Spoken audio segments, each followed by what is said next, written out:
So our next topic is adverb.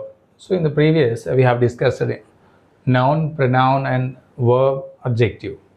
So now our topic is adverb. So what is the meaning of adverb? Adverb ante kriya visheshanam. Adverb ante kriya visheshanam. So what is adverb? We'll see the definition. So then your definition chuddam. An adverb modifies the meaning of a verb, adjective or another adverb. So ఈ క్రియా విశేషణం అనేది ఏం తెలుపుతుంది అంటే it modifies. దేన్ని modify చేస్తుంది? ఒక వర్బ్ని కానీ లేదా ఒక అడ్జెక్టివ్ని కానీ లేదా అనదర్ యాడ్వర్బ్ అంటే మరి ఒక యాడ్వర్బ్ క్రియా విశేషణం.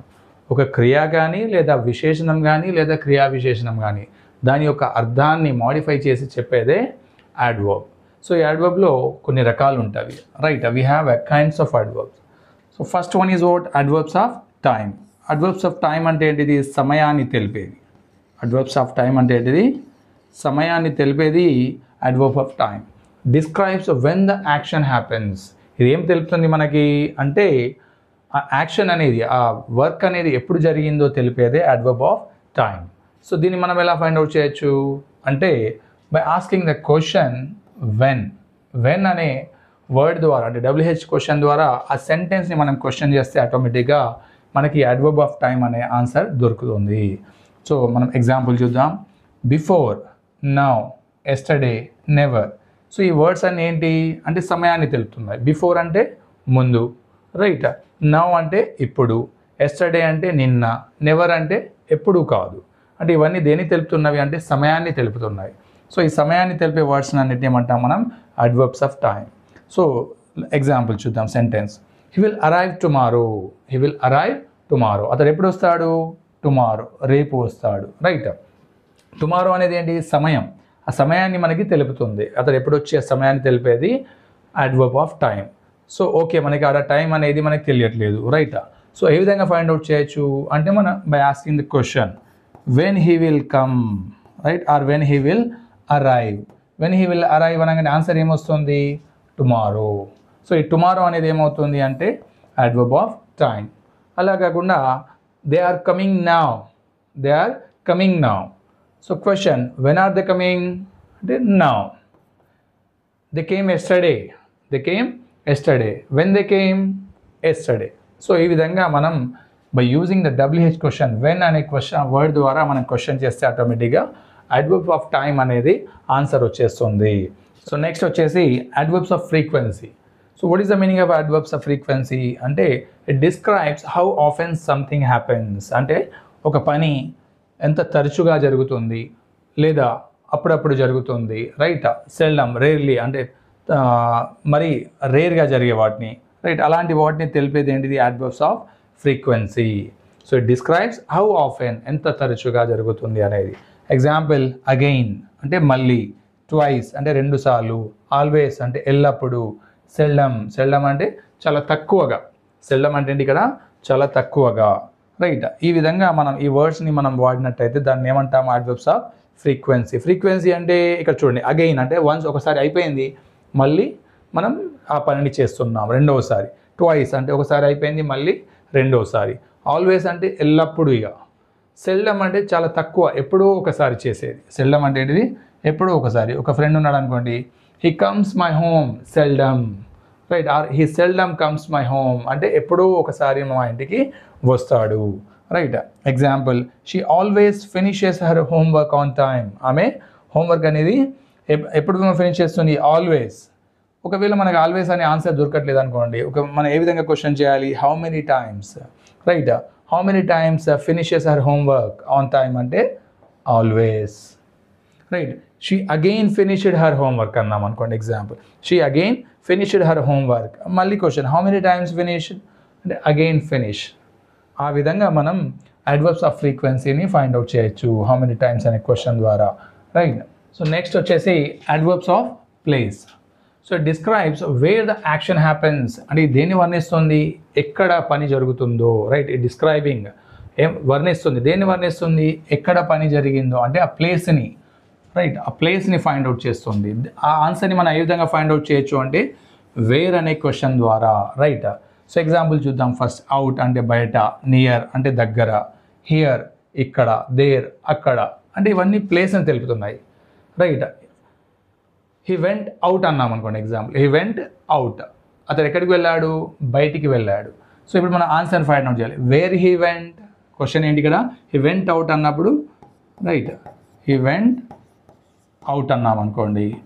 క్వశ్చన్ ఏమడగాలి, వేర్ హీ వెంట్ అంటే అవుట్, అవుట్ అనేది ఆన్సర్, అంటే బయటికి వెళ్ళాడు, బయట అనేది ప్లేస్. హీ వెంట్ నియర్ అన్నాం అనుకోండి, అప్పుడు where he went near. So the children are playing outside, children are playing outside. ఇప్పుడు క్వశ్చన్ ఏంటి, where the children are playing, where the children are playing, answer ఏంటి, outside, outside అనేది answer.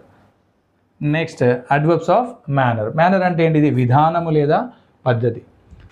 Adverbs of manner అంటే విధానము లేదా పద్ధతి. It describes how an action is done. ఇది ఏం డిస్క్రైబ్ చేస్తుంది, ఏం వర్ణిస్తుంది అంటే ఏ విధంగా పని అనేది జరిగింది, ఏ విధంగా పని జరిగింది లేదా ఏ పద్ధతిలో పని జరిగింది అనేది తెలిపేది అడ్వర్బ్స్ ఆఫ్ మేనర్. సో దీన్ని ఏ విధంగా ఫైండ్ అవుట్ చేయొచ్చు అంటే హౌ అనే క్వశ్చన్ ద్వారా. సో ఎగ్జాంపుల్ చూద్దాం. వెల్, దస్, సాడ్లీ, సో. సో మనకి ఇక్కడ example, she danced gracefully, she danced gracefully. మనం ఆన్సర్ కావాలి, మనకి ఏం చేయాలి, how she dance, how she dance అంటే ఆన్సర్ ఏంటి, గ్రేస్ఫుల్లీ. సో గ్రేస్ఫుల్లీ అనగానే అంటే గ్రేస్ఫుల్లీ అనేది మేనర్, పద్ధతి, అంటే చాలా గ్రేస్ఫుల్గా ఆమె డ్యాన్స్ చేసింది. రైట్. షీ డాన్స్డ్ వెల్ అన్నాం అనుకోండి. ఎగ్జాంపుల్, హౌ షీ డాన్స్ మళ్ళీ well. She sitting sadly, she sitting sadly, how she sitting అంటే సాడ్లీ. రైట్. సో ఈ విధంగా అడ్వర్బ్స్ ఆఫ్ మేనర్ని మనం ఫైండ్ అవుట్ చేయొచ్చు. రైట్. సో నెక్స్ట్ వచ్చేసి adverbs of degree. It describes how much or to what extent. Degree అంటే ఏంటిది, పరిమితి. డిగ్రీ అంటే ఏంటి, ఇక్కడ పరిమితి ఆర్ పరిమాణం అనే టైప్లో యూజ్ చేయొచ్చు. Right. So it describes how much, how much అంటే ఎంత పరిమితిలో లేదా వాట్ ఎక్స్టెంట్ అంటే ఎంత వరకు. రైట్. ఎంత మట్టుకు అనే మీనింగ్లో వస్తుంది. హౌ మచ్ అనగానే ఎంత వరకు లేదా ఎంత. Examples, to, almost, better, clever, partly.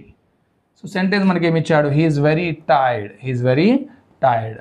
How much he tired, very tired, అది ఒక degree. How much he tired అంటే ఏంటిది ఇక్కడ, he was very very tired. Very tired అనేది ఏమవుతుంది, adverb of degree. She is two week.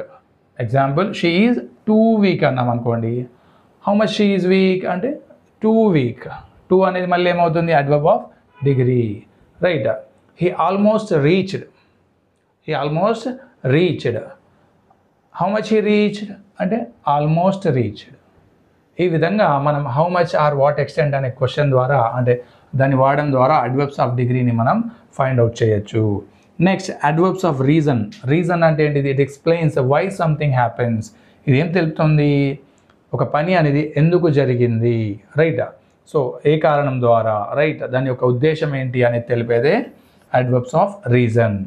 So examples, hence, so, therefore, etcetera. He was ill, so he did not attend school. ఇక్కడ ఒక అబ్బాయి అంటే అతడు స్కూల్కి అటెండ్ అవ్వలేదు. He did not attend school. So ఎందుకు అటెండ్ అవ్వలేదు, so he was ill. So he was ill, అతడు జబ్బున పడ్డాడు లేదా అతడు ఇల్ అయ్యాడు అంటే జ్వరం వచ్చి ఉండొచ్చు. Right. So he was ill, so he did not attend the school అంటే ఇక్కడ ఇది రీజన్ తెలుపుతుంది. సో హీ వాజ్ ఇల్ అనేది ఏంటి, ఇక్కడ రీజన్ని తెలుపుతుంది. Right. He completed homework. Example, he completed homework, therefore he went to ground. Therefore he went to ground. Why he went to ground? Right. Therefore ante edi ikkada because he completed homework. Therefore completed homework అనేది ఇక్కడ మనకి example గా తీసుకోవచ్చు. Right. So దీన్ని ఏమంటాము, reason, ఉద్దేశాన్ని కానీ కారణాన్ని కానీ తెలిపేదాన్ని ఏమంటాము, adverbs of reason. Right. So ఇది అడ్వర్బ్స్ ఆఫ్ రీజన్ కాదు, అడ్వర్బ్స్ ఆఫ్ నెగేషన్ అంటే వ్యతిరేక అర్థంలో తెలిపేది. ఇట్ ఆన్సర్స్ నో, అది నో అని తెలుపుతుంది అంటే వ్యతిరేకాన్ని ఇస్తుంది. So no, not at all అంటే సెంటెన్స్లో నో కానీ నాట్ కానీ నాట్ ఎట్ ఆల్ కానీ వచ్చిందంటే ఆ సెంటెన్స్ని మనం నెగటివ్ సెంటెన్స్ అంటాం. రైట్. ఎలాంటి సెంటెన్స్, దాన్ని మనం నెగటివ్ సెంటెన్స్ అంటాం. Example, I do not want it, I do not want it అంటే ఇది నాకు వద్దు. సో ఇక్కడ వద్దు అనేది ఏంటి, ఇక్కడ నాట్. సో ఈ నాట్ అనేది ఏమవుతుంది, నెగేషన్ అవుతుంది, adverbs of negation, right. I have no money, example I have no money అన్నాం అనుకోండి, అప్పుడు ఏమవుతుంది, నో అనేది ఏంటిది, నెగేషన్, రైట్.